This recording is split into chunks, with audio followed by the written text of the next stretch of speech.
Section 11.5 is on dividing polynomials.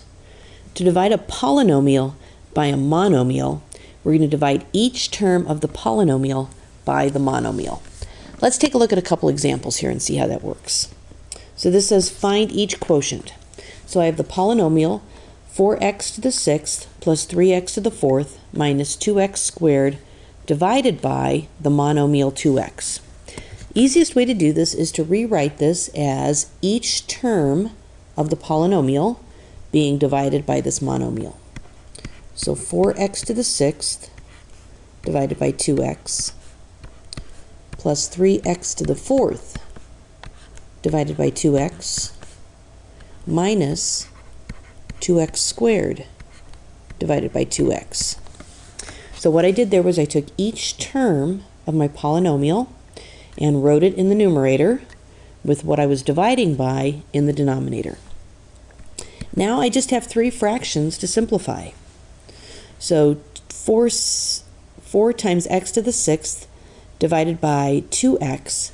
The 4 and the 2 will cancel and leave me with a 2. X to the 6th divided by x leaves me with an x to the 5th. 3x to the 4th divided by 2x.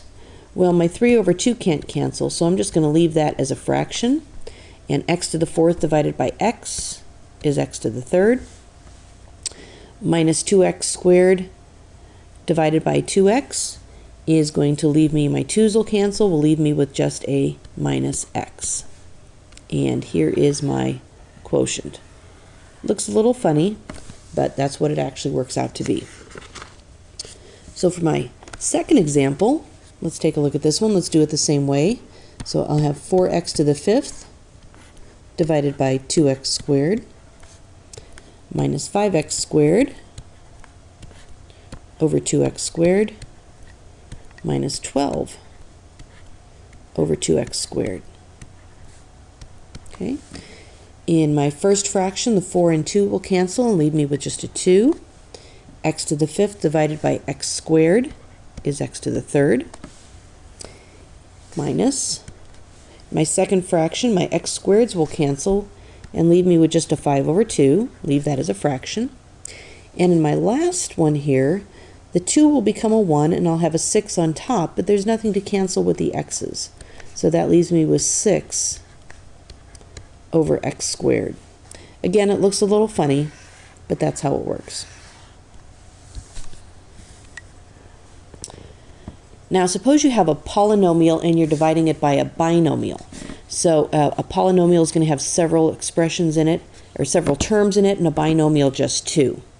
A couple ways to do this. If the polynomial can be factored, go ahead and factor it and see if there are any common factors that can be canceled. The other way to do it is to use long division. And in this video, we're not going to focus on long division. We're just going to use the first method where we'll be factoring the polynomial in the numerator. So let's take a look at a couple examples here. So find each quotient. So I have the polynomial x squared minus 2x minus 15 divided by the binomial x plus 3.